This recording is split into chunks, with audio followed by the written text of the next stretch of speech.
Representative Sherwood. Representative Stiff. Representative Walters. Representative Swanitzer. Here. Chairman Nicholas. So while we're finishing our lunch, we're going to do a couple re-referrals real quick. Just so everybody knows. Irma, are you ready? You want to wait for Senator Pappas? We could go to get one of these. Yeah, that's what I'm saying. So how about Senate File 120? Anyone here on Senate File 120? This is restoration of civil rights, Barlow bill. Going to budgetary footnote. The appropriation of 60,000, Mr. Chairman. Yep, I see that. Any public comment on the bill? Any public comment on it? Seeing none, we'll close public comment. We have a motion on the bill. Move to pass. Move to pass from Representative Larson, seconded by Representative Walters. Discussion? Any questions? Roll call. Representative Henderson. Aye. Representative Larson. Aye. Representative Sherwood. Representative Stiff. Aye. Representative Walters. Aye. Representative Swanitzer. Aye. Chairman Nicholas. Aye. Okay, next re-referral is Transportation Technology Transfer Center Program Funding, Senate File 141. Is he? Go ahead. Jeremiah, is he here yet? Yeah, that's right. Yeah. Senator Pappas. Thank you, Mr. Chairman. Just give us a quick rundown on what this bill, what the money's for and how much it is. Okay, I'll give you a real quick 30-second spiel about the program. The program is currently in place. It deals with a pavement management program for the highway, the paved roads in the state of Wyoming. So this technology transfer program is a program that surveys our paved roads across the state every 2 years. The entire state is surveyed. All that data on the pavements go to the University of Wyoming, and the Wyoming crunches the data and gives that data back to the counties so they know where to put their funding. And so this program is already in place. What this bill does, it expands the program to include gravel roads. And I'm not sure if you have, if this was provided to you, but if you look in that that brown column, you'll see there's nearly 15,000 miles of county roads. And then if you look in the blue column, only 17% of them are paved. So the majority of county roads are gravel roads. And so while this program is very important to the counties for the paved side, it's that much more important on the unimproved roads, on the gravel roads. So this bill expands the management program to gravel roads. It increases and then the funding right now. Every county pitches in $31,250, I think it is, and then furthermore they take $150,000. So it's money out of their own pocket to gather this information on the paved roads. That's how important they think this program is. And what we're going to be doing now, they're going to dig into their pocket again, another $150,000 to expand this to gravel roads. But since certainly there's a lot more work, since there's a lot more roads, they're asking the state to match their $300,000 that they're going to be putting up. And so we felt on our side that this was an important enough program, and this bill actually was a bill in the Transportation Committee last year, but was defeated in the interim because of a poison pill amendment that went bad. But I thought it was important enough to bring back that we get this funding to our counties. So let me tell you, there's no construction. These are not construction dollars. These are all dollars that go to the University of Wyoming and to a private contractor who's hired by YDOT to survey the road. So it's done by a private entity, all the surveying and all the data collection. And then the University of Wyoming and their transportation department over there at the College of Engineering, they've been doing this for years. They have the expertise to be able to tell the counties exactly where to put their precious maintenance dollars. Senator Pappas, how did you come up with the amount? The amount was basically, they're already putting up $150,000. They said, we'll double it to bring on this other program, even though there are many, many more roads. And then they're just asking the state to match it. So that's how the numbers were developed. Sure, go ahead. That is, Senator, that doesn't quite jive.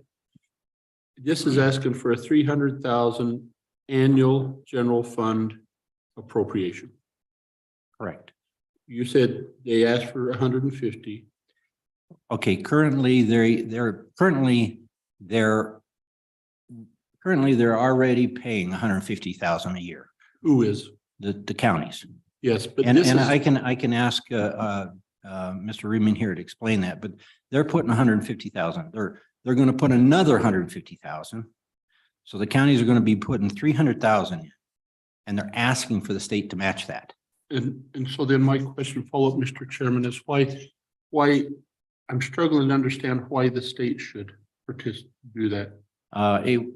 Certainly in committee, Mr. Chairman, we believe that, many of the roads that are prime industries in the state use these roads. Our mineral industries, the extractive industries, oil and gas, coal, all of them, plus our ag industries are the ones that use these roads. And so while the counties are willing to put skin in the game here, there's a lot of roads. There's a huge number of miles of unimproved roads that need to be surveyed, and the data collected, and then recommendations made back, because the counties have limited dollars to put in there. But it's in the state interest that we have good county roads. So, Mr. Chairman, and I appreciate that. And so as we recognize this year, we put another $26 million into local distributions. It goes back to cities and counties. In our property tax, which property tax doesn't come to the state, this year we covered the property tax refund program to make sure that the counties got their property tax, but we funded that out of state general funds. And so I'm struggling with this a little bit, because I think that I fully support the idea. I just don't know why it's the states, why my colleagues here, I've not talked to them, they may feel differently. I'm just asking and trying to get my head around if that's something that benefits the counties, then it's something that they want. Well, Mr. Chairman, Fund it. they do want that. They do want this. That's why they're coming up with it. They're doubling their commitment as far as dollars. I mean, they've got skin in the game. They're going to pay for half of this. Certainly, if we give them additional funds in our distribution, those will go for much needed other things, like the construction of these roads. Remember, there's no construction dollars here. So again, this is just to expand the pavement management program, which we already have, which we as a state don't contribute to from the general fund.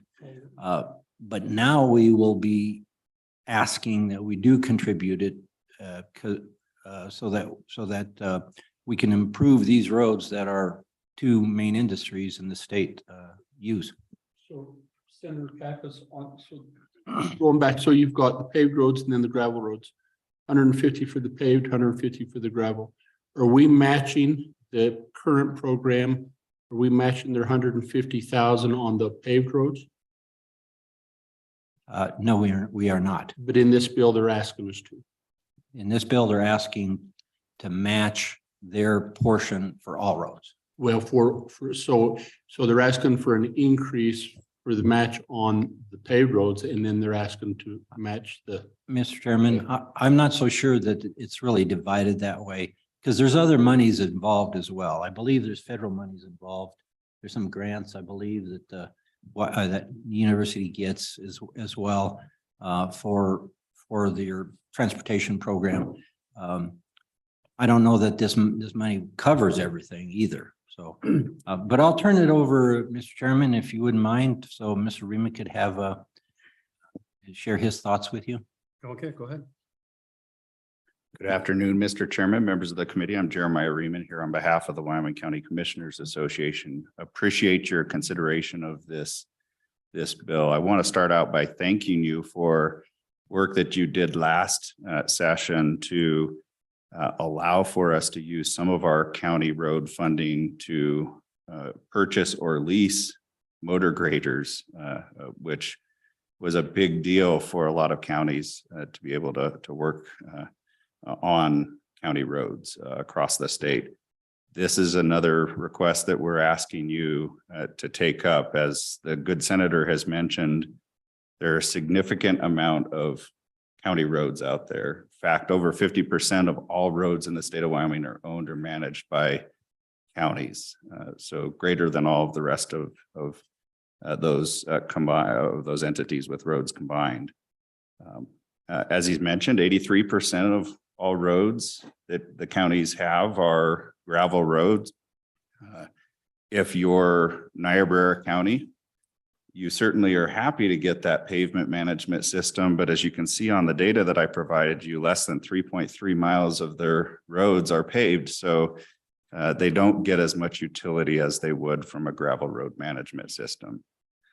Mr. Chairman, this does increase our contribution to this program. If I can step back a little bit to explain what counties already have to contribute to this program, I think that may help. First off, every county has to contribute $31,250 to the technology transfer program, and that helps them in a variety of ways. They get educational opportunities through the University of Wyoming and technical assistance around how to manage roads. The YDOT contractors, others benefit from that program as well. Currently, we do contribute $150,000 of gasoline taxes. And so on the back of the document that I gave you, apologize for my sticky notes, but is a little flow chart like this. You've probably seen that before in your data book. On the bottom left there, you see that there is a deduction for the University Technology Transfer Program. That's the $150,000 that currently goes for the pavement management system. And between YDOT and the university, they survey 1/2 of the state every year and are able to do all of the paved roads. By no means will we be able to, even with the state match and the additional contribution from the counties, be able to cover all of the gravel roads. We're going to have to make some decisions around that. But what we are committed to doing is putting another $150,000 forward under the gasoline tax is demonstrated here. We're simply asking that the state help to match that contribution. As the senators mentioned, our industries are down these roads, and I think you have a vested interest in ensuring that we do a positive job of focusing the limited dollars that we have in these places. Just for some context, in terms of the gasoline tax, what each of the counties that you represent get: Fremont County, $800,000 a year; Laramie County, about $950,000; Natrona, $600,000; Sweetwater, $900,000; Albany County, $320,000. So it's a very limited resource and we need to make sure that it's focused. Now, we do have a couple of other funds, diesel and county road construction maintenance fund, that help to address road issues, but it is still a minimal amount in comparison to the vast responsibility that counties have. Certainly are appreciative of the funding of direct distribution and the additional funding that you all are considering this year. That will help, but outside of perhaps my association trying to do a collection plate and get it over to the University of Wyoming, there's not a mechanism that just captures the funding as this bill would So do. explain to me, Jeremiah, why it appears to me you have one-time funding here. Is it, or is it 300 for 1 year? Well, I don't think so. Mr. The way it's written, it looks like it is. Mr. Chairman, as the statute is written today, as well as it would be amended by this bill, those are ongoing appropriations that would be committed to this effort. And so is that 300 a year or a biennium?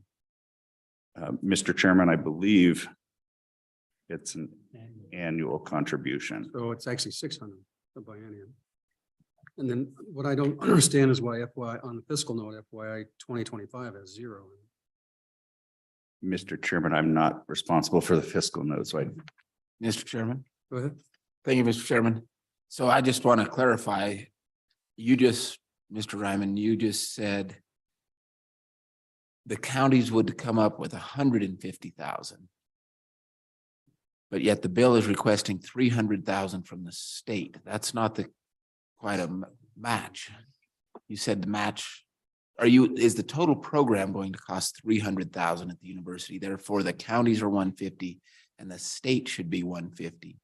Or is the total program 450, meaning the state is 350 and the counties are 150?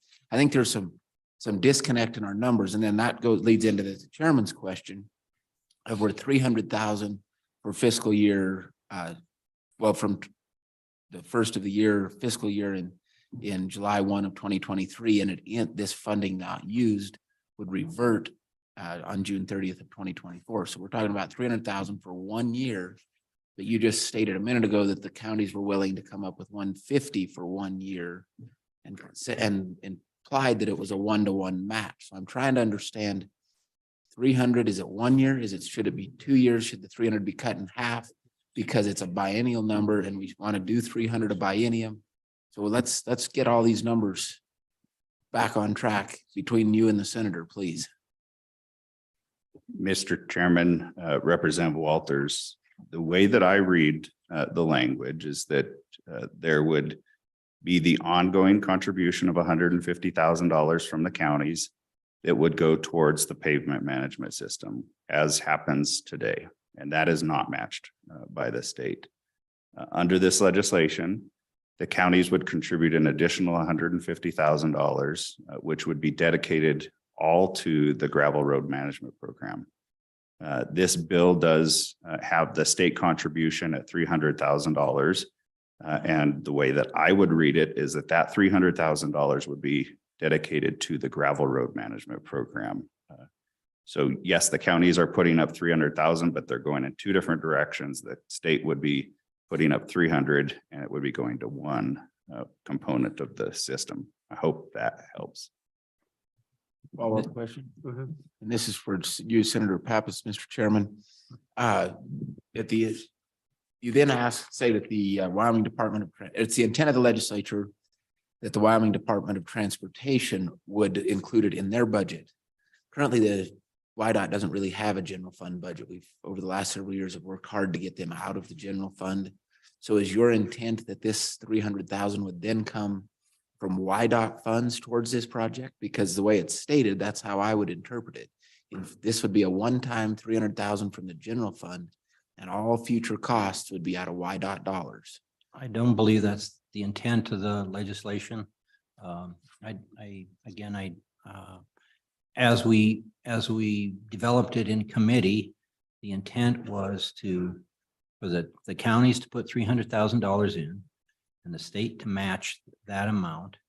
The WYDOT, none of the money WYDOT actually manages the dollars for the consultant and for the university to do this program. YDOT doesn't get any dollars out of it themselves, but they're happy to work with their county partners to get this work done because they know how important county roads are. But my understanding is that it is a continual appropriation of $300,000. But the money really doesn't end up in YDOT. Why somehow Mr. Chairman, I follow. we could ask YDOT to describe how that funding flows through them. Mr. Chairman, I fully follow all of that. My question for you, Senator, is on the ongoing appropriation. Are you the way it's written, I would say it's written that 300,000 will come out of YDOT dollars, not out of the general fund. Is that your interpretation? That's not my interpretation. No, my interpretation is that YDOT wouldn't be taking this out of Hyde in future years. I don't know that they could do that. I mean, they're not YDOT roads, they're county roads. Why, Mr. Chairman, YDOT does have non-dedicated funds that they could spend on these kind of activities. So that's why I wanted the clarification from you to understand what your intent. My understanding is it wouldn't come out of YDOT funds. But I'll let YDOT address that. Further questions? Any other public comment? Go ahead, Representative Henderson. Thank you, Mr. Chairman. My recollection is there's some federal funds involved with this too. And I think that goes to the point about YDOT's participation because of the highway fund. And so I don't know if there's anybody here from YDOT, but I'd be interested in learning more about how they see this unfolding going forward, if it goes forward. Thank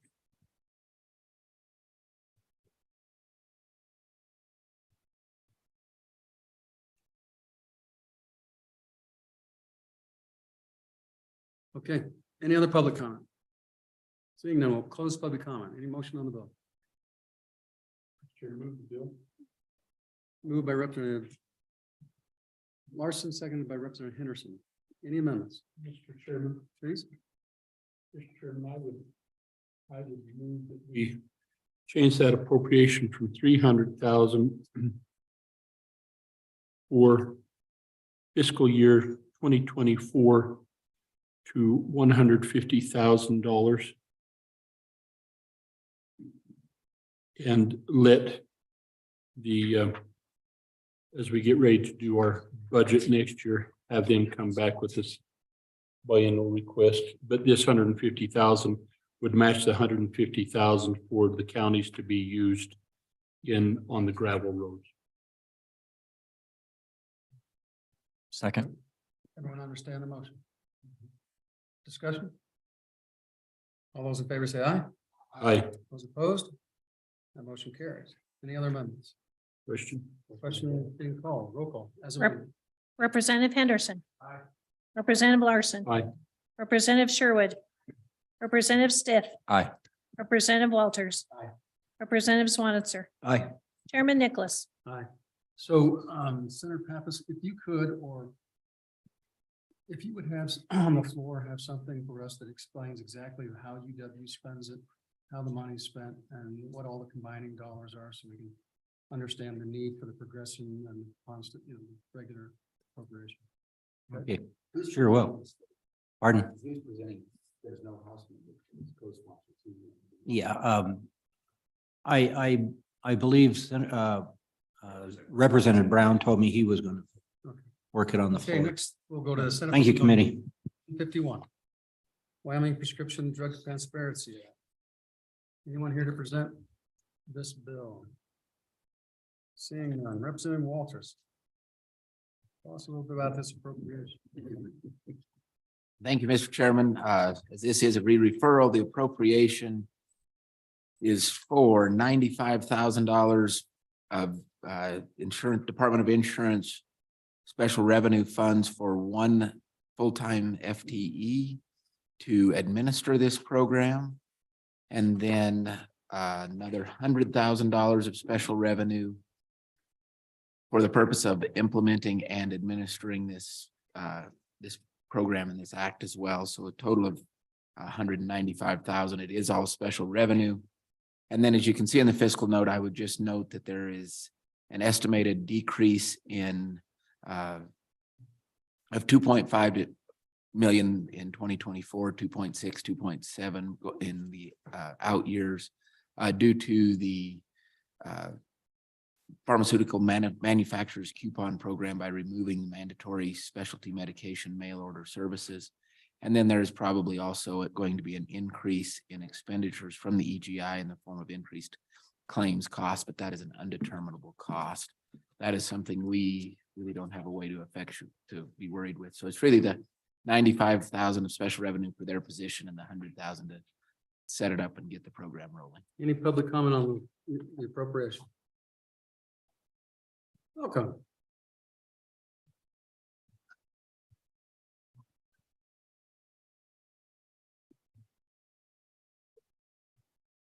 Mr. Chairman, members of the committee, my name is Ralph Hayes. I'm the manager of the Employees and Officials Group Insurance Program. I do wish to address the fiscal note that you just mentioned. Yes, we do currently mandate, especially medications go through a mail order facility, and that mail order facility allows us to generate revenue back on these manufactured coupon programs, which would be worth roughly $2.5 million in the 2014, if that were to go away. Because if you remove that mandatory mail order provision, roughly 75 to 85% of the members would choose to fill their medications locally. And the way these coupon programs work, the members would still get a benefit from it, but the state would no longer be able to receive a portion of that money, which actually helps control our costs. And that's in the original legislation. And of course, no amendments have changed that. However, there is also changes that came about where they have an ability to do reviews to the insurance department where the pharmacies can challenge price. And one of the components of that price is AWP, or average wholesale price. Average wholesale price is not really a true market indicator. It's an artificial number, which is much higher than the retail price. I had my pharmacy benefit manager reprice our claims. And if we were to pay everything at average wholesale price, the increase in cost would be $38.7 million per year. Now, I'm not saying that's going to be the case. What I did do is look at that opportunity for pharmacies to challenge their reimbursement for both the ingredient cost and the dispensing fees. And I've come up with figures roughly $8.6 million for the first year and slightly higher in subsequent years, assuming that there would be an increase in cost to the plan through those challenged reimbursements. So did you testify in front of the, was this revenue committee? Mr. Chairman, yes, I did testify to this fact in the revenue committee. So in a nutshell, what's this going to cost the state? Mr. Chairman, members of the committee, when you look at this, I'm just going to take a one-year figure, and I'm looking at roughly $10 million per year plus. And Mr. Chairman, Go ahead. and sir, thank you. I apologize. I'm trying to coordinate the committee amendment into the bill. And I'm just sort of having trouble tracking. It looks like there's an exclusion for pharmacy benefit managers shall not include contracts with the Wyoming Workers' Compensation Division, et cetera. And I apologize for asking the question, but in essence, when the dust settles after the committee amendment, what does the bill do? Mr. Chairman, members of the committee, what the bill does is increase reimbursement to all pharmacies for the services that they provide. And it does it through the ability of the pharmacy to bypass the contracts they have with the pharmacy benefit managers through appeals process, through the Wyoming Department of Insurance. Also, it does get rid of the mandatory requirement that we have in place currently for specialty medications to go to a specialty mail order pharmacy that patients can choose to get their prescription filled locally, which ends up being a decreased revenue source from us because we get a portion of those manufacturer coupons back, which we lower our premiums based upon the revenue we receive. So it has two areas where it impacts the program. We decreased revenue and then an increased cost through this appeals process. Oh, by the way, Mr. Chairman and members of the committee, one of the key factors is this applies to all pharmacies. Now, we are concerned with the independent pharmacies within Wyoming. When we changed from our previous pharmacy benefit manager a year ago to CVS, we did include an increased dispensing fee of 50% higher than what we had under the other one, only for the local pharmacists. Now, those local pharmacists, we've got a statewide program. Only 11% of our spend, 10.8% of our spend is actually with Wyoming local retail pharmacists. The rest are to chains. The dispensing fee is only $1.50 or something. I mean, it's not significant. Mr. Chairman, I couldn't quite hear you. Say the dispensing fee is only like $100.50 per prescription. I mean, so I don't know how that is that correct? Mr. Chairman, it depends. Our dispensing fee for the local pharmacists is $3. The chains are closer to $1 or $1.50, depending on whether it's generic or name brand. So there's a differential in there as far as whether they're chain or our local Wyoming pharmacies. Okay, any other questions for any public comment on it? Go ahead. Okay. Mr. Chairman, hello again. Jeff Root, the Insurance Commissioner. Twice in one day. Man should be so lucky. We're neutral on the bill. We've worked with the parties and we've tried to come together, and we were neutral on the first bill, 151, and on the amendments. I just wanted to be in here in case you had questions on our appropriations for our position and the money that we'd use to train that individual. As I've said to every other committee that will listen to me, is PBM regulation is heady stuff. It is difficult. It is complex. Other states hire large groups of people to come in and they're specially trained. This is our toe in the water to bring someone in, bring experts in to train them so they really know how to deal with this topic. It is just extremely complex. I would stand for questions if you have any regarding our appropriation or any other matter that I'm. So my only question is, if it's going to cost an extra 10 million, and that's going to increase the cost of what the state employees pay for their meds. I mean, unless where else is it going to come from? Well, I mean,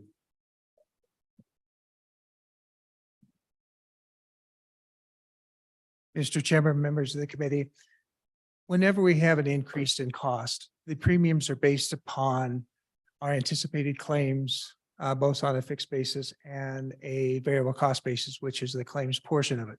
So we increase the premium, which is a direct cost to the participating employers, which is the state university, community colleges, et cetera, and the employees. So any increased costs directly increase rates, which increase costs for both the employer and the employee and retirees. so I take it it was the position of the House committee that worked this, that the cost was worth doing it for whatever reason. Is that fair?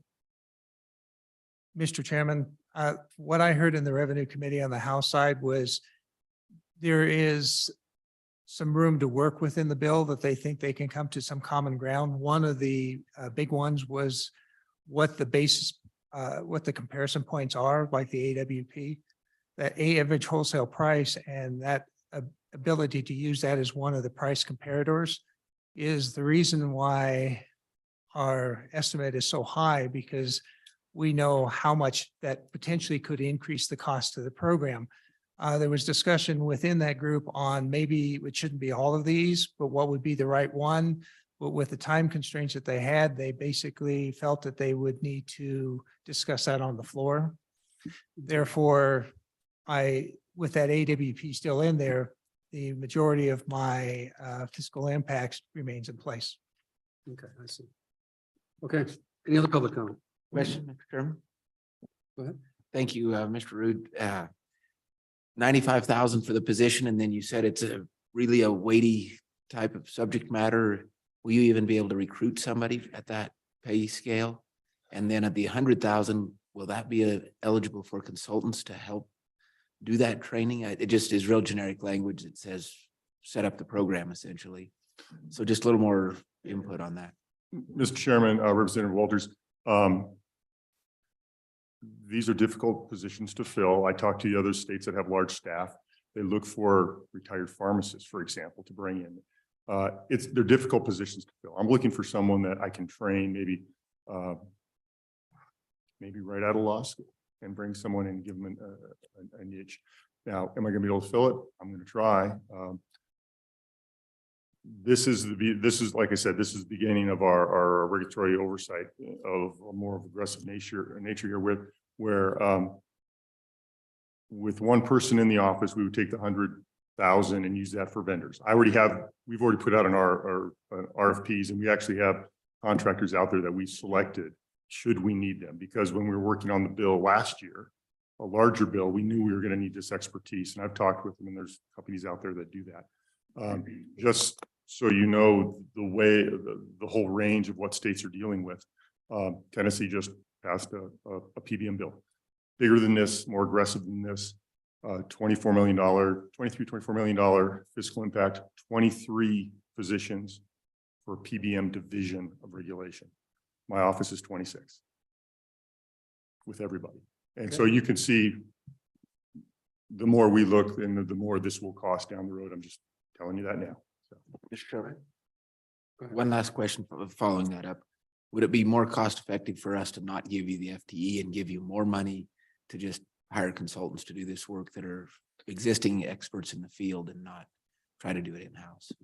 Mr. Chairman, Representative Walters, my thought was bring in one person, have them trained, have them oversee the vendors, because we still have to have oversight and make sure the vendors are doing it correctly. And then down the road, if I can't get more people in and I need more, I would just rely more heavily on that vendor pool. Okay, go ahead. Good afternoon, Mr. Chairman, members of the committee. My name is Cindy Delancey, and I'm the president of the Wyoming Business Alliance. I know that this committee is purely examining the appropriation attached with this bill, but we wanted to come forth and explain to you that not only does the Business Alliance oppose this bill, but we oppose appropriation with this bill as well. You've heard from your agency experts that this is a really complicated issue, one that is very technical, one that requires a high level of degree of skill, and there's going to be enormous growth of government if this bill were to go forward. There was a letter circulated by 13 trade associations that significantly strongly oppose what's happening here. I think there's an enormous amount of misinformation being circulated on this topic, and I just felt compelled to answer your question, Representative Stith, as far as what the bill does. What this bill does is cost us money, period, whether it's the state or the private sector. And for those of us in the private sector, I hear from my members daily that are really trying very hard to be able to be in a place where they can employers can offer health insurance to employees. Adding exponential costs to this aspect of a health insurance plan, taking away employers' control to be able to, define plans and pick options of plans is simply bad for business in Wyoming. I'm happy to share with you this letter that was circulated by the 13 associations that signed on to this, but I'll just read a simple passage to kind of emphasize my point. If Senate File 151 is passed into law, it's estimated this bill will now increase the cost of the state of Wyoming group insurance plan at least $11 million per year. Blue Cross Blue Shield's plan expenses will increase $31 million a year. Mountain State Co-op will also see increases. With uncertainty created in the bill language and the ability to appeal every claim paid at uncontrolled prices, these costs could escalate exponentially across all Wyoming health insurers offering prescription drug benefits. These price increases driven by unclear legislative action will have the effect of at least $42 million per year prescription drug benefit healthcare tax. So with that being said, this is real money. And that's why we stand in strong opposition to this. As you know, we spend lots of time in this Capitol trying to find ways where we can prop up our fragile healthcare system that's currently in place and trying to find ways to offer more of our Wyoming citizens access to delivery of healthcare and keep the costs down. This bill is certainly not the way to do that. And for that, we stand in opposition and happy to address your questions. Okay, questions? Any other public comment? Close public comment. We have a motion on the bill. Oh, we got one more.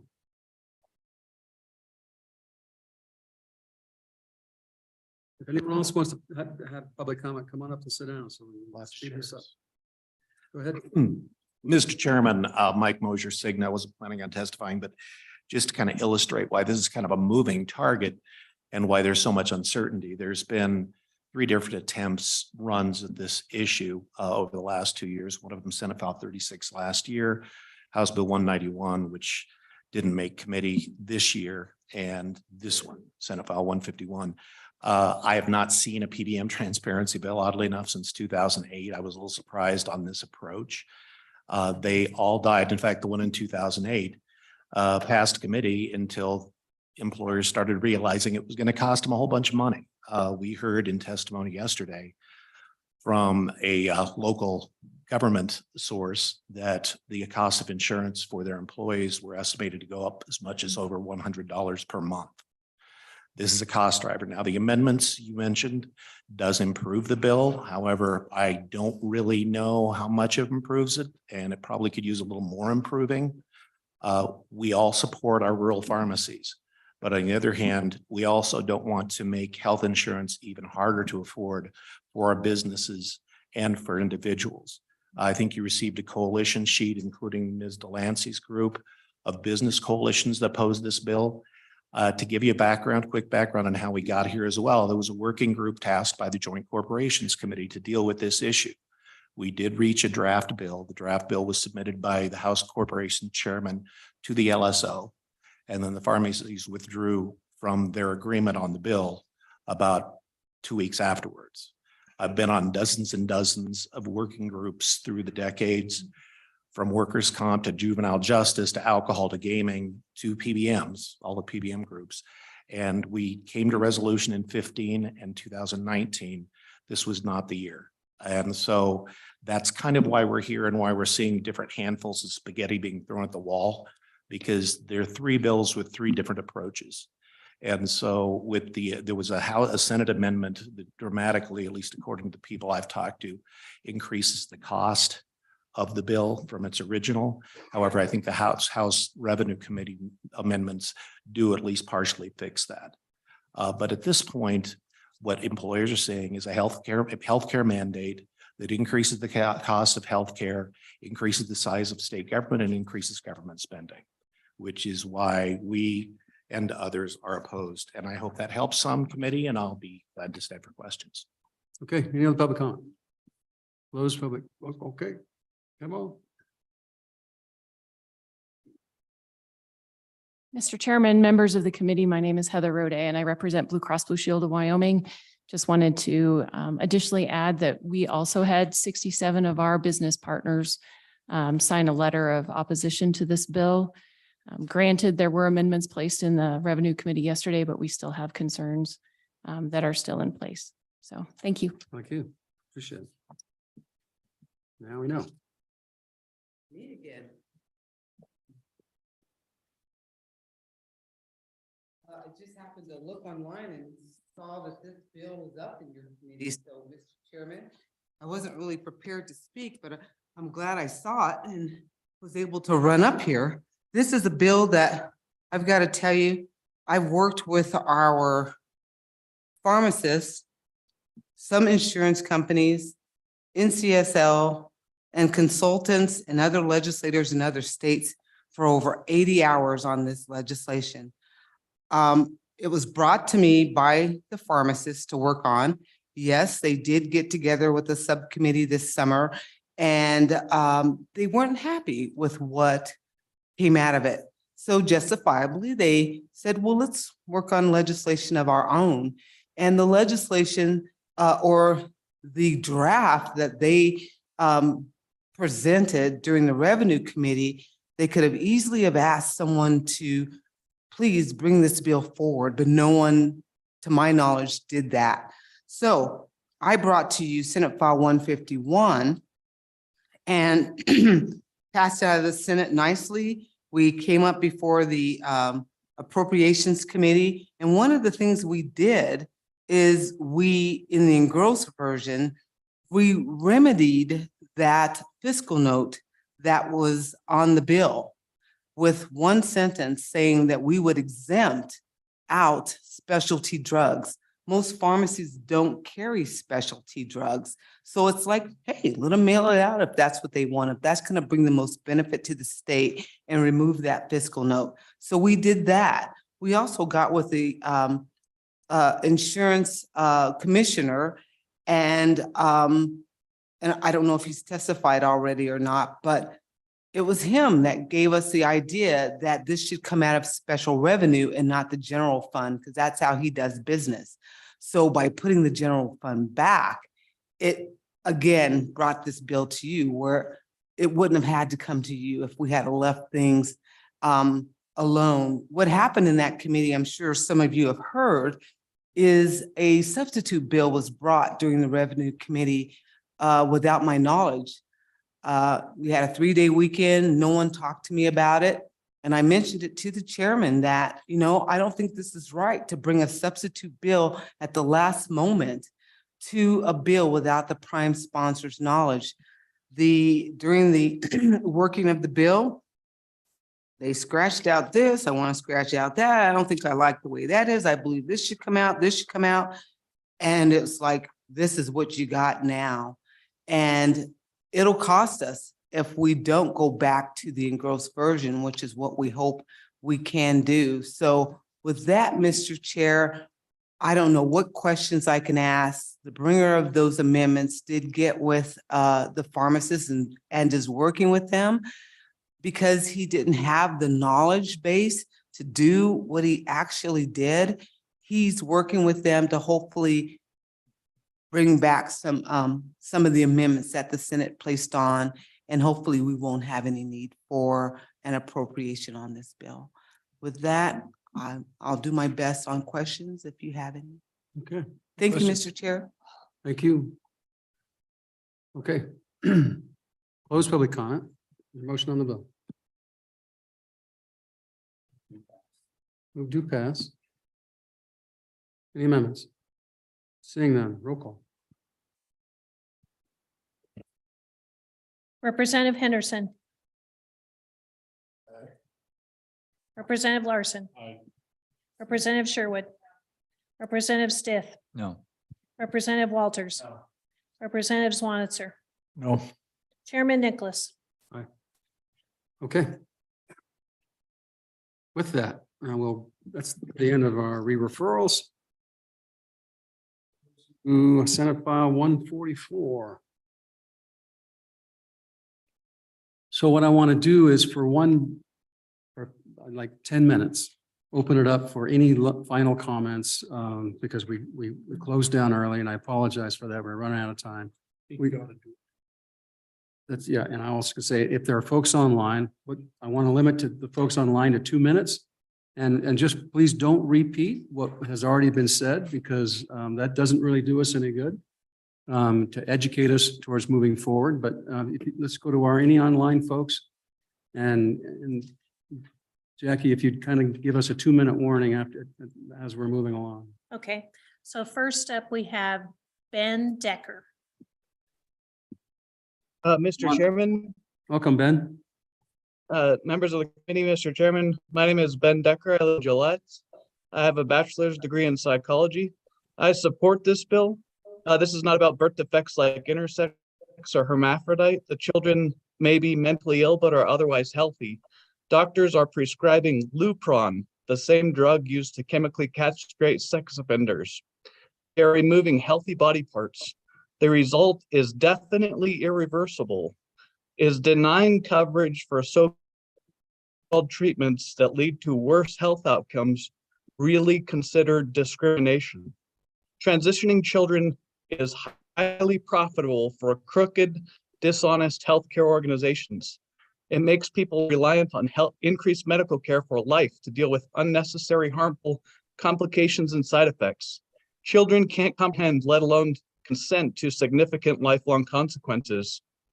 The hormone treatments, drug prescriptions, and surgeries are happening in other states without parental knowledge or consent. In some cases, teachers, school counselors, and school nurses are encouraging kids to explore these options without letting parents know. The way the laws are currently discriminate against parents who don't want to transition their children, as well as children who didn't have these ideas independently. In Canada, a father, Rob Hoogland, was jailed for opposing trans procedures on his daughter. In Texas, a father, Jeffrey Younger, lost custody of his son for refusing to begin the transition process on him. We have an opportunity to get ahead of this before it becomes a bigger problem here. Many harmful aspects of these transitions are already happening in Wyoming. I've heard of a lot of people say that these surgeries can't happen here. They can and they will if we don't make them illegal. It's only a matter of time. We are just people. We don't live in a magic land where nothing bad ever happens. If a horrific thing can happen in other places, it can happen here too. Please protect our kids. Vote yes.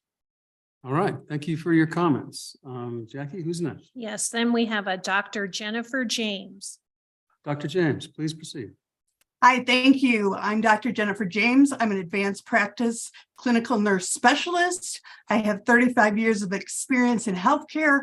My expertise is healthcare systems and education. I have a law degree from Loyola and graduate education from Harvard University. I want to point out a couple things that were not stated earlier. Besides the fact that this bill is unconstitutional, it goes against the Supreme Court case, which allows transgender persons or persons with gender dysphoria to be a protected class. I would like to tell you that the standard of care specifically states on page 21, which I have provided to the committee members, Mr. Chairman, that genital surgery should not be carried out until patients reach the legal age of majority. And patients have also lived continuously for at least 12 months in the gender role that is congruent with their gender identity. The age threshold should be seen as minimum criteria and not an indication of itself for active intervention. So the Board of Nursing and the Board of Medicine discipline us for standard of care violations or medical negligence. You've given that power to them since 1903 and 1907. I want to say that rest assured, doctors and nurses have a code of ethics. We follow the standard of care. Let our patients and their families seek the healthcare treatment, which is under our Wyoming and United States Constitution. This begins with counseling and therapy and typically ends with referrals to experts out of state. We recognize our own limitations. Let healthcare providers provide medical assessments for which they are explicitly trained under evidence-based process without fear of felony prosecution against our licenses. The boards already have power to discipline us for these infractions. So Doctor, thank you. And we did receive your emails, and so we've all had an opportunity to review those as well. So thank you very Great, much. thank you. Thank you, Mr. Chairman. Okay, anyone else online? Yes. There is a Mike Tracy. Go ahead, Mike.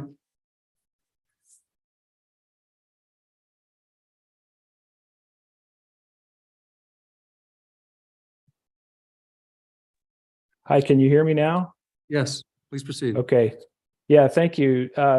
So my name is Mike Tracy. I practice internal medicine and pediatrics in Powell, and I've been here for over 20 years. I'm a past president of the Wyoming Medical Society and the Wyoming chapter of the American Academy of Pediatrics. And I certainly acknowledge that the legislature does not want to dictate the details of the practice of medicine, but I'm in favor of Senate File 144 because it regulates things that have lifelong implications of therapies being considered in citizens less than 18 years of age. So there's two things that I'd just like to touch base on. The first is the notion of evidence-based medicine, which is a term that's thrown about pretty freely. And what that is the care of patients using the best available research evidence to guide clinical decisions. And so in cases of therapy, when you're going to be given medications or doing surgery, the idea is to have randomized controlled trials that show that what we're doing is helpful and not harmful to our patients. And so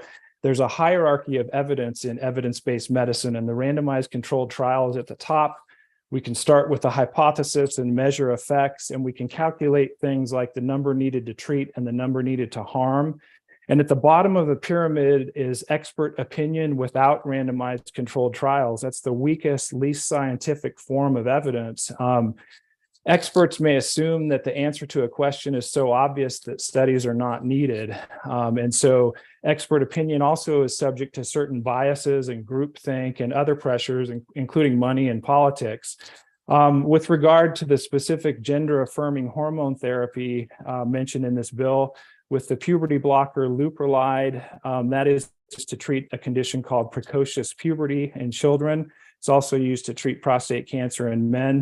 The American Academy of Pediatrics position statement on transgender care notes that pubertal suppression is not without risk. So to say that it's reversible and without risk is I think, not true. The issue of testosterone, I think, is tricky. It's a Schedule III controlled substance, and there's a gender-based discrepancy that's going to need to be addressed with regard to treatment with testosterone.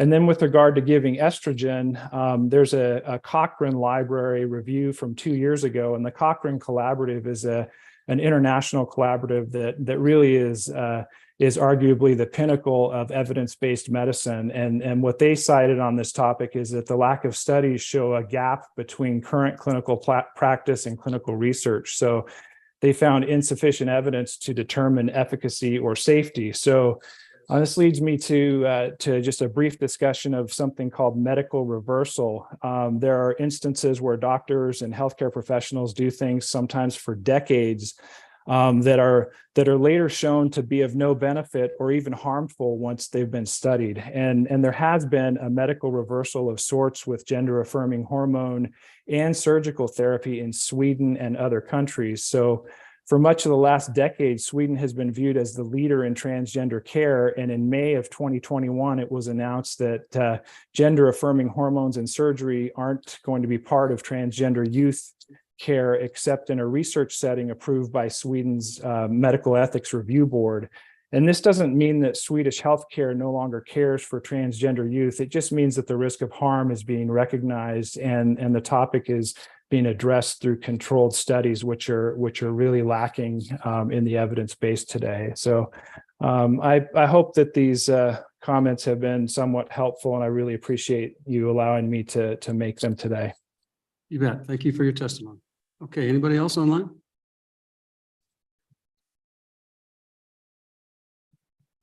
Okay. Any more public comment that we have not heard? Seeing none, we'll close public comment. Let's go to the bill, please.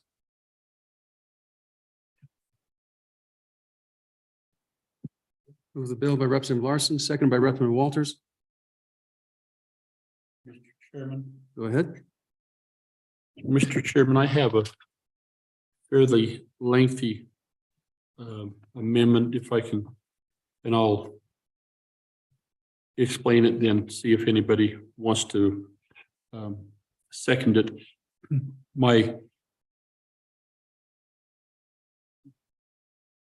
opinion of the bill and of the issue is that the issue is valid and that there needs to be some protection for children until they're particularly on surgical procedures before they get to the age of really perhaps having the mental maturity that would allow them to make those decisions.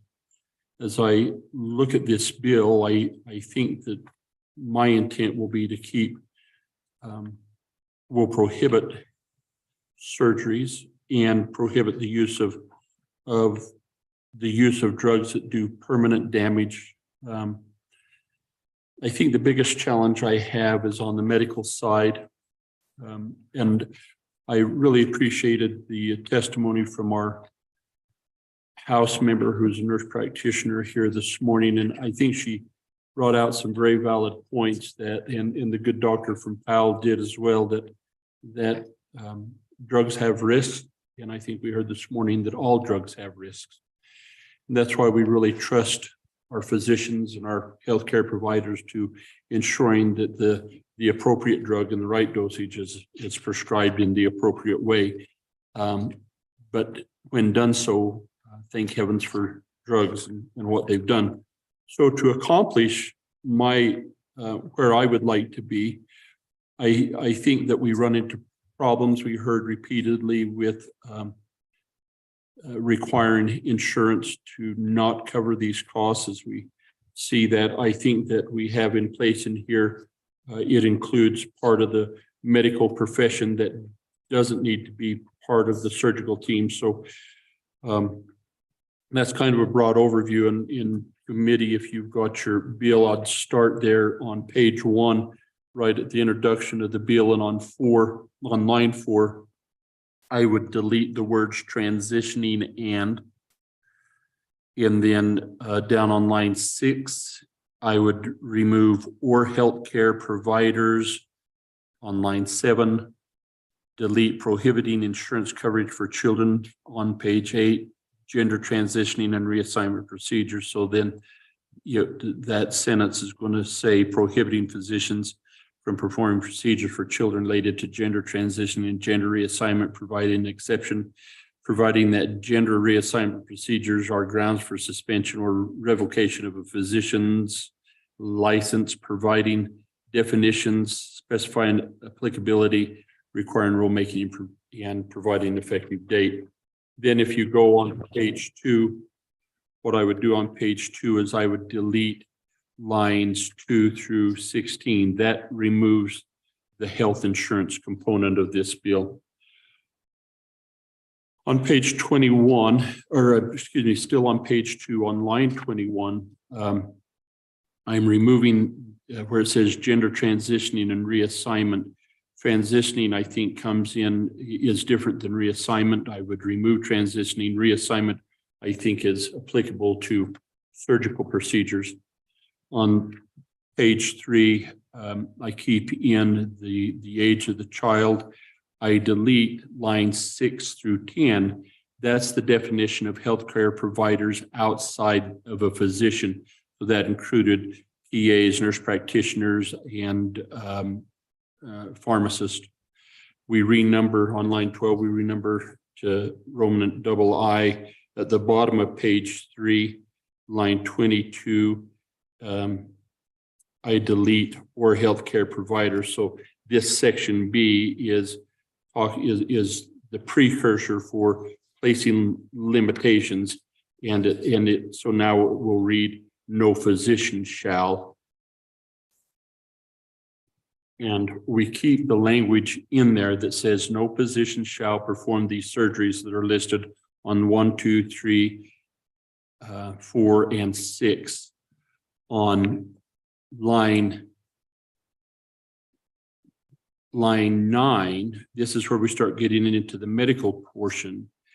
I delete the words and of the following, and on line 10, remove transient or. So this now says, and this stays in the bill, provide, administer, prescribe, or dispense prescription drugs that induce permanent infertility. We think that's important. But then on line 12, 13, 15, 16, for the end of the rest of the page, that's the medical components. puberty suppression and the testosterone and estrogen usage, I delete all of that. Going over onto page 5, I keep in the exceptions, section C and section D. I remove section 2, which is lines 14, 15, 16, and 17, which is the reference to the acts for the healthcare providers that we deleted earlier. And then we start in deleting the disciplinary action for nurses, which starts on page 5 on line 19. And we delete all of page 6, because then that goes into the pharmacists. We've done away with them, and we do away with the disciplinary action on physicians and surgeons. Now, I will share with those who are watching and wondering why we've done that, because we think that it's appropriate for the board to be able to evaluate the actions of the surgeons as it relates to any of this. We've made these surgeries illegal, and under the Board of Medicine, they still have the ability to discipline and revocate licensure based on actions that are illegal. So then on page 8, we delete lines 2, 3, and 4, talking about the insurance policies. Again, we renumber on line 6, we change the B to an A. And then on page 8, lines 10, we renumber section 4 to section 3, and then we delete Insurance Commissioner, Department of Health, State Board of Pharmacy. And so now it will read, the State Board of Medicine shall promulgate rules as necessary to implement the act. Oh, thank you. And on that section on line 12, I delete shall and change that to a may. So the State Board of Medicine may promulgate rules as they deem necessary. So that's my amendment. And let's see. We have a second. Second. Moving to second in discussion. Mr. Chairman, Go ahead. if I could just ask Vice Chairman Larson about the choice to delete healthcare provider. Just at first glance, it seems like it leads to the odd result that a physician could not perform a gender reassignment surgery on a minor, but a hospital could host it. I mean, wouldn't that be the effect of deleting healthcare provider? So the definition, thank you, Mr. Representative Smith and Representative Chairman Nicholas. So healthcare providers, I think, when you get into that section, are the ones that are really going to start administering the medical portion of the bill. I think it's physicians and as we focus on surgeries, it's going to be physicians and surgeons. Okay. But just walk us in generality with the purpose of your amendment is to. Well, I think, Mr. Chairman, as I've contemplated this and thought about this, even before this bill was presented, I too have concerns that as we hear about some of the surgeries that are very acute surgical procedures that are difficult to reverse. And I just think this is preemptive to some degree. We know that it's not happening in the state. I think that there's a common agreement from the profession and even from the sponsors of the bill that perhaps getting out in front of this and setting the groundwork ahead of time that these types of procedures are until a person is old enough and mature enough to do that is fine. I would also, Mr. Chairman, point out that in a lot of the conversation, there was reference to the child not really being mature enough or understanding enough to go in these procedures, and that these procedures then are irreversible. But I must confess that I really think that I have great admiration for our medical professionals, and I have a hard time thinking that they're going to bring an underage child in without helping them to fully understand. And then the other component of this that was really missing was the family. I have a hard time thinking that you're going to bring a child in and consider this type of a procedure without some kind of parental discussion. Are there anomalies and exceptions to every rule? Of course. And I think that's particularly what we hear. But I think in this state that there's that you've got family or family members that would probably be helping. But I still think before you do these type of procedures, that having the individual be at an age where they've really developed emotionally and otherwise been able to further go through this transitioning affirmation of what they want to do and have a complete understanding of what the long-term ramifications of these decisions would be. So that's Okay, further discussion on the amendment. All those in favor say aye. All those opposed? That motion carries. Any other amendments? So before we vote on the bill, I just want to explain. I think that the committee knows and that on its face, this bill is unconstitutional. There are current pending cases out there that are challenging that process, but as the law currently stands, it's unconstitutional. Even as amended, it's still unconstitutional. In particular, the Wyoming Constitution is much more prescriptive in its wording in terms of free access and access to any medical care and keeping the legislature out of personal health decisions. It's just in our Constitution. And so even if the US Constitution is reversed, I think our state constitution will find this bill to be unconstitutional. So on the other hand, we just had a bill where we were arguing whether or not someone can get married and get pregnant at the age of 13 or 14. And yet now we can't let them go under surgeries until their age of 18. And to me, those two arguments are incongruous and it doesn't make sense to me. I'm a no on this bill, just because I think that we have to follow the confines of our law and our Constitution. And so my request is, because of that, is that the recommendation on this bill as amended is they do not pass. And so I'll ask for that motion. Mr. Chairman. Go ahead. Move do not pass as amended. Okay, further discussion. Mr. Chairman, I would agree with the chairman that in unamended form, the bill was likely unconstitutional. But as with the vice chairman's amendment, I believe it is now constitutional. I don't see any constitutional infirmity in prohibiting, gender transition surgery on minors. I don't think anyone thinks that our female genital mutilation bill, this now law, is unconstitutional. So I think for the same reason, I think as amended, I think it would be constitutional. Okay. Further discussion on the bill. Okay. Roll call on it. Do not pass. Representative Henderson. Representative Larson. no. Representative Sherwood. Representative Stiff. No. Representative Walters. Representative Swanitzer. Aye. Chairman Nicholas. Aye. Okay, next we have Senate File 142.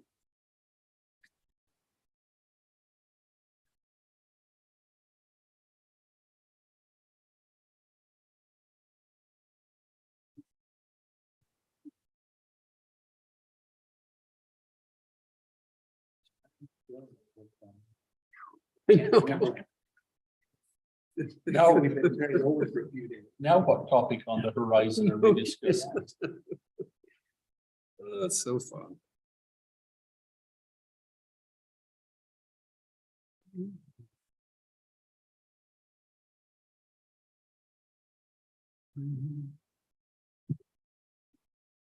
Senator Scott, welcome to the House Appropriations. I bring you Senate File 142, Carbon Capture and Sequestration.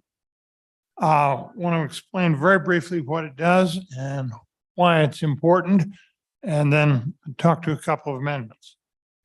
Mr. Chairman, basically what this seeks to do is to make large electric generating units, 300 megawatts or larger, available for sale for use not only to generate electricity, but to provide carbon capture if they will otherwise be taken out of service before 2034. It is say more aggressive than the legislation we passed a few years ago, for a couple of reasons. One is basically the market for the captured carbon has improved greatly because the price of oil and the captured carbon, that would be a primary commercial use of the carbon, would be in tertiary oil recovery. The price of oil has come up to where it looks like that price is well above the break-even point of doing this. So it's profitable activity. Second, there were passed this August by the federal government significant subsidies for sequestration of CO2, both deep sequestration and its sequestration by use in tertiary recovery of oil. So those have changed the world quite a bit. Now, Mr. Vice Chairman, question is, why do we want to do this? And let me just quickly run through a list of the reasons. We had a projection done as to what this bill would mean if the CO2 was used for tertiary recovery in the Big Muddy oil field, which is right next door to the power plant in Glen Rock, which is one of the possible units where it would be done. And the answer came back that over a 20-year project at $65 a barrel oil, the revenues to the state of Wyoming from and local governments from existing taxes and royalties would be $1.2 billion. That got our attention. It is possible that that field would use CO2 from the only other current source in Wyoming, which is the LaBarge, out in the LaBarge platform, but that'd be a good deal more expensive. And it looks like there is not going to be sufficient CO2, Mr. Chairman, to go around. So that would simply displace somebody else being able to use CO2 in their oil field. So the revenue figures, I think, really turn on, and we worked very carefully with the outfit to make sure that they're what actually comes if you pass the bill. If you don't pass it, you're giving up 1.2 billion. Now, I will say, Mr. Chairman, that's a projection over 20 years. The only thing I guarantee to you about that projection is the reality will be somewhat different. But to get a feel for it, you have to do a projection and see what you're dealing with. So Senator Scott, and I think that this is just kind of a critical point in the conversation that I need, that you and I have talked about. So when we talk about the closure of a facility, does that mean the complete facility, or does that mean one train of the facility? Mr. Chairman, the way the bill defines things, we're looking at the closure of units of 300 megawatts or less. That was done because you have economies of scale here. And the thinking when we started working on this was that anything less than 300 megawatts, you didn't have the necessary economies of scale. Now, the price of oil's come up, the subsidies have come up. You maybe could make an argument for a slightly smaller unit would work. But that's where that figure came from. There would be, Mr. Chairman, in addition, there would be no state subsidies involved and no increase in rates to the ratepayers. Bill seeks for those. If those conditions can't be met, basically nothing happens. You don't proceed. And I think that's very important. We think this can be done commercially. And so this is the free enterprise approach to carbon capture. I would make a point that this is very important, preserving the power plant operation You can't do it without having the power plant in operation. And that contributes to the stability of our power grid. And we're getting increasingly concerned about stability in the power grid.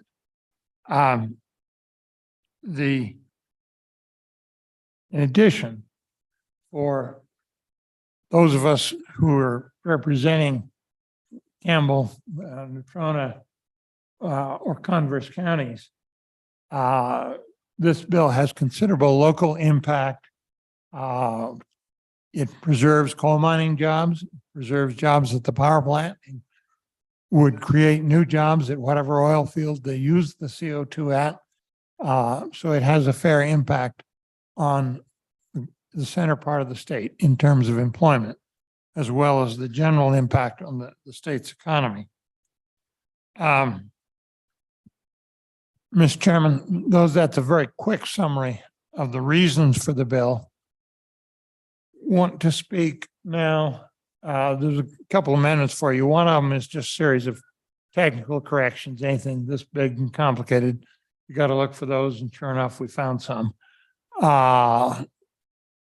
The major amendment, however, is the governor's office asked for a 1-year delayed effective date on the bill, and the amendment before you does that.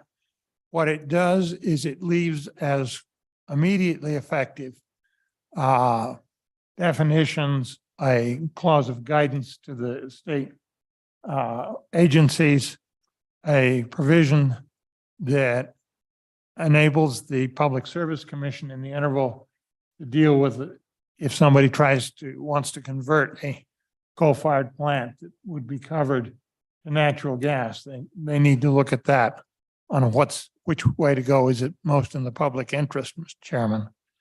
And it includes a number of studies that we very much need, Mr. Chairman, when I'm trying to figure out exactly what needs to be done for reclamation decommissioning costs at these plants. We've heard lots of rumors. There are activities. I've talked to both PSC and DEQ, and they have some confidence in what's going on in terms of reclamation, but we need to nail that down specifically. So there's a study on that. There's a study on how much has already been recovered through the rates to pay that, so that we don't wind up paying twice for that. And there's a couple of other studies in there, a little lesser importance. We keep the studies because we need them. And we also have some provisions in there to make sure that nothing happens in the intervening year that would prevent carbon capture on these units, excepting the natural gas conversion. I don't know of any that are planned, but they may not have to be planned in order to happen. And I don't guarantee to you I know all the plans of the companies that are involved. So that's and then what the amendment does is it then takes the meat of the bill, which is how do you deal with a plant that's closing, offering it for sale? How do you get the market for that? What do you do to deal with a situation where they didn't offer it for sale, but they just let it sit there and deteriorate? All those things, that's what gets, and all the amendments that mesh this in with the existing statutes, Mr. Chairman. All those are then delayed until April 1, 2024, a year from now, a little more than a year from now, actually, Mr. Chairman, but after the budget session. So if we find something that just didn't work, there would be time to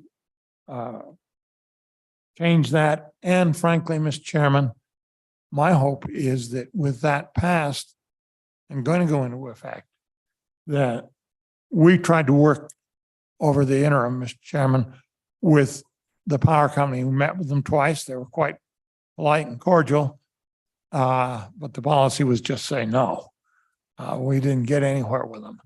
And we asked for guidance as to how can we make it palatable. My hope is that with a delayed effective date, we'll have some time for them to come to the table and say, okay, if you're going to do it this way, will work better. And maybe we can get a more cooperative, that would be the most desirable outcome, more cooperative procedure. Mr. Chairman, Mr. Luthi from the governor's office is here and could probably explain their reasoning better than I have. Mr. Chairman. Go ahead. Senator Scott, I appreciate the ambition of the bill, but I think I get lost in some of the details. So, and it's the economics of it. Could you walk through kind of a hypothetical transaction? Because I can see a prospective purchaser wants to buy carbon dioxide from a hypothetical coal-fired generation power plant that the utility frankly doesn't like very much and wants to shut down in a few years. And the utility says, great, we'll sell this to you at some price, but it costs $100 million for some retrofit. My first question is, who pays that $100 million to retrofit this so they can sell the carbon dioxide? And then second, let's imagine they get over that hurdle. Maybe they don't agree. Public Service Commission forces a contract on them. Presumably the buyer doesn't want to be in this business for just 2 or 3 years. Utility, after a couple of years, says, we're getting out of the business. You force them to sell it at the salvage value, fine. Then this company now is not just in the carbon dioxide purchasing business, but now this company is also in the coal-fired electric generation business. And what if they decide after a couple of years, they don't like that very much, it's not very much fun anymore, and they just dump it? What happens then? Who cleans up the mess? So those are my 2 big questions. Mr. Chairman. Please. You essentially want a hypothetical. Suppose, and take the example of the Dave Johnson power plant, because that's the first one where the retirement is planned, if I understand. What would happen if now the utility can decide to retain it, keep it in operation, and make it either put the carbon capture on themselves or make a deal with somebody who would make it commercially viable, you've got to have a commitment to keep it running long enough. 20 years is what the bill is talking about, but frankly, if you did it for 12, that might work too. You need to have a long commitment, because otherwise it just isn't going to work. And nobody will do it unless you have that kind of commitment. Or the utility on this says we want to abandon. It winds up being sold at net liquidation value. And you have to have the reclamation needs nailed down. That's what the studies are about, so that we get specific on that. Otherwise, no one will do that.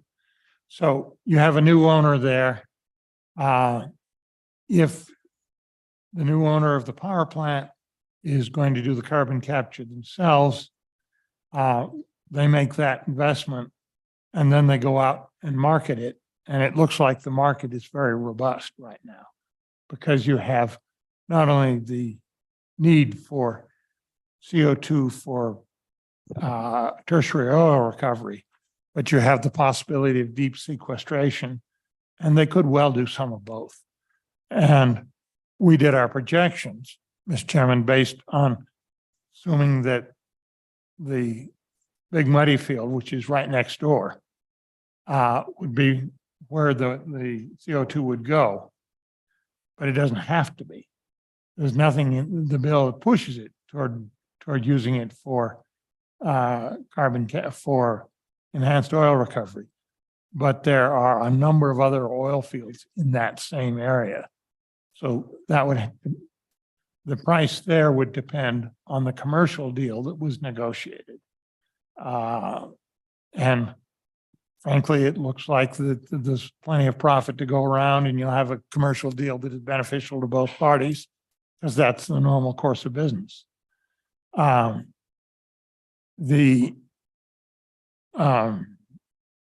Going forward, there's an obvious risk. Once you make the investment, your break-even point comes down quite a bit. But they may well make arrangements, and the bill contemplates that if the price comes down enough, then the CO2 could be taken to a deep sequestration.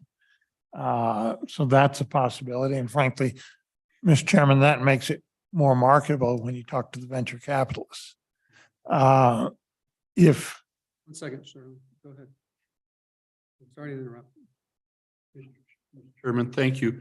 Senator Scott, I thought of a scenario I was hoping you could help me with from since our last visit. So you build in here to the scenario that if a unit is going to shut down, that then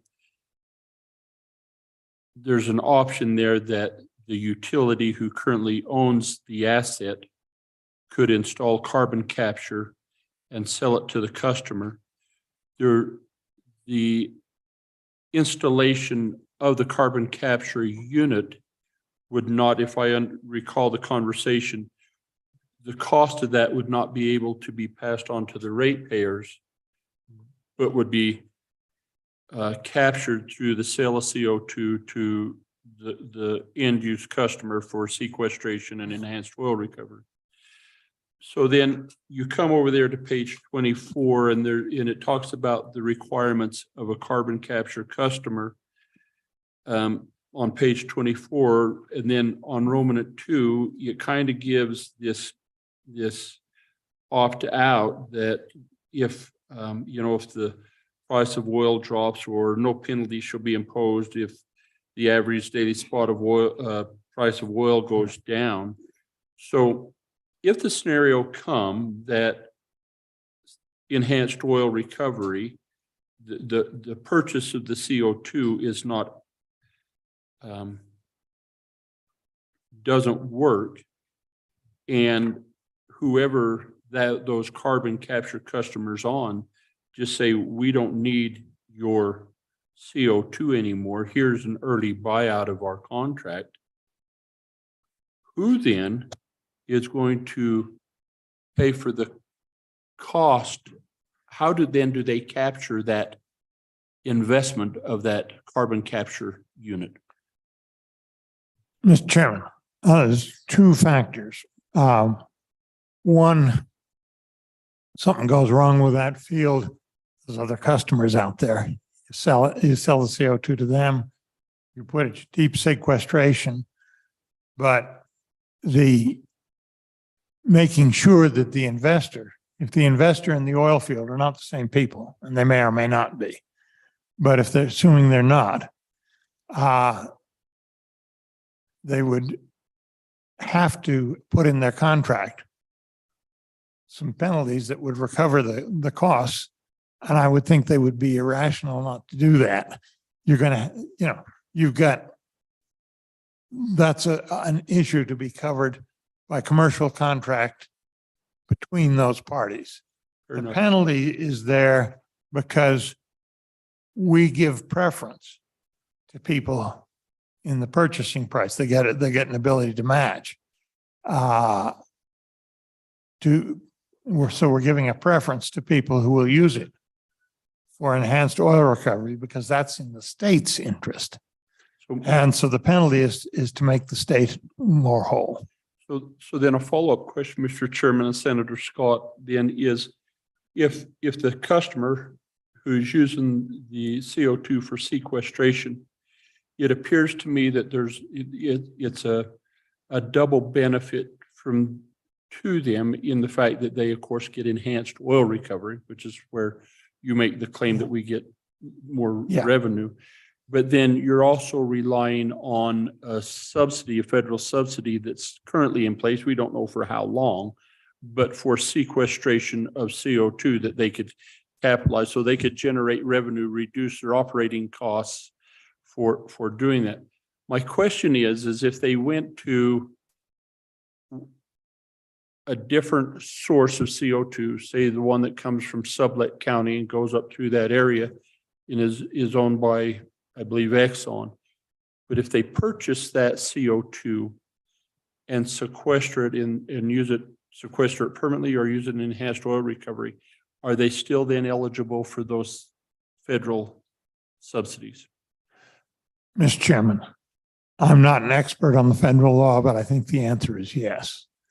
What they do, though, if they purchase it from that facility on the LaBarge platform. And they would have to build an extensive pipeline to get there, probably from about Midwest down to there. I'm told it's 46 miles, but I've not verified that. And they're expensive. Those transporting CO2 is expensive. They can use that for sequestration, and what they will do is then displace other customers who might receive that CO2.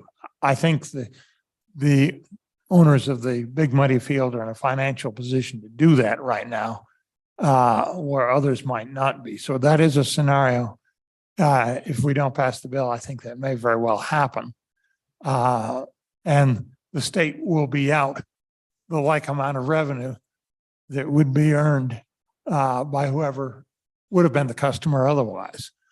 So that's important to understand here, that we don't pass the bill, we are flatly out that money, because it just doesn't look to be enough CO2 to go around.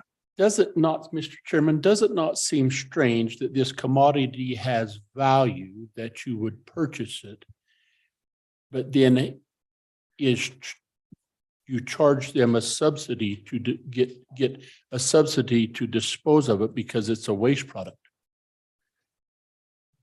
Mr. Chairman, I do not pretend to understand the rationality of the government of the United States under the current administration or any other administration on this whole subject. About all I can tell you is the subsidies are there, and I expect red-blooded American capitalists to take advantage of them. You know, we're quite different. The approach of this bill is quite different from the federal one. It's saying, look, CO2 is a valuable natural resource, which we are allowing to be wasted right now. And we want it put to beneficial use, recovering oil. There are people who don't think that that's a good idea, Mr. Chairman. but they aren't the benefits of taxes in Wyoming either. Is it something in this conversation, then, is it something, if that value is there and it's a finite commodity, is that something that we should impose a severance tax on? Mr. Chairman, that is an issue that is well outside the scope of this bill. You could try that. You're in the House, you can introduce such a bill. I would point out, however, that all the CO2 that is in prospect here is a byproduct of the production either of electricity in the case of the power plants, or of the production of helium and methane on the LaBarge platform. And those are the sources they're known. There is at least one other field, natural gas field, that might produce some CO2 as a byproduct. But it's a rare geologic circumstance that has it available. So you're getting severance tax on either the coal to fire the power plant or the natural gas that is being produced. So you could say the CO2 is indirectly taxed that way, but you're really, in all cases, dealing with a byproduct. I have heard of at least one attempt to do a wildcat well to get CO2 for enhanced oil recovery, but it was a dry hole. So that didn't work. Mr. Chairman, so in your comment, you said, Senator Scott, this is free enterprise. So if the utility says it doesn't fit us, boom. Okay. Why then would we try to impose on them, if this is truly free enterprise, why would we impose on them to allow? Because utilities are not really free enterprise. They are regulated public utilities, meeting a necessary public need to produce electricity. We pay for that plant. We, the ratepayers, pay for that plant. All of us, both here and in the other states. The current law is if you get a profitable byproduct, that goes to reduce the electric rates. The bill proposes to split the difference so that you have an incentive to cooperate. But that's the current circumstance. Regulated public utilities are a different matter than a pure private capital system. They have a guaranteed rate of return. We, the ratepayers, wind up paying for it. And to have them say, oh, this new class of customer doesn't fit our business plan, which was testimony in the Senate committee. I find that appalling on the part of a regulated public utility. They're there to serve the customers, especially when serving them could potentially reduce the rates. I don't like the business plan that says the idea is always increase rates. Thank you. Thanks, Mr. Chairman. Go ahead. Thank you, Mr. Chairman. Mr. Chairman, I took some notes and I wrote down no subsidies, no ratepayer increase, stability of grid, local impact. We need studies. This will provide a supply of CO2. My question, Mr. Chairman, would then be, how are the costs met in this process? How do we make sure that there are no ratepayer increases, no subsidies? What if market demand changes? Mr. Chairman, there is always in a private free enterprise thing, the risk that your market will disappear and you're selling oil and gas, and we all know how that can fluctuate. That's one reason we need to do it now. The prices are such that you can get the necessary capital involved to get the job done. If you can't, you don't do anything under this. So the costs are paid by the profits, by the income from selling the product, which would be oil. And the price of West Texas Intermediate this morning was just under $76 a barrel. Before the federal subsidies, my calculation was that the break-even point in the Big Muddy field was probably somewhere in the $50 plus barrel range. So it's, and your costs don't go up much. They don't go up at all except for taxes and royalties when you get past the break even. So it's potentially a very profitable activity. And so that's how you pay for the costs, you know, standard free enterprise. So, Mr. Chairman, you throw out that number, but what verification do you have of that number? And how much does that include the cost of getting the carbon dioxide to their property line? That's the number was what we would get from if they did a carbon capture on that. And I spent considerable efforts with the analyst that did it, who was their chief financial officer, getting out the production that they were going to get anyhow, because there are other techniques and they can recover some of the oil. The initial estimate was that over a 20-year project, it would yield 1.8 billion in taxes and royalties. And it turned out that 1.2 billion of that turned on getting this bill passed and getting the CO2 supply. The other was what they were going to recover in that period anyhow. So you can see volume. I'm pretty confident that they gave me the best estimate that they had, given the production that I have to depend on them for what they think it'll produce. I can see in my district, Salt Creek oil field, which has gone to vast expense to get CO2, build a very large pipeline from all the way over in the far edge of Sublette County to the Midwest area to get CO2 and put it in the Salt Creek field, and it's been very productive there.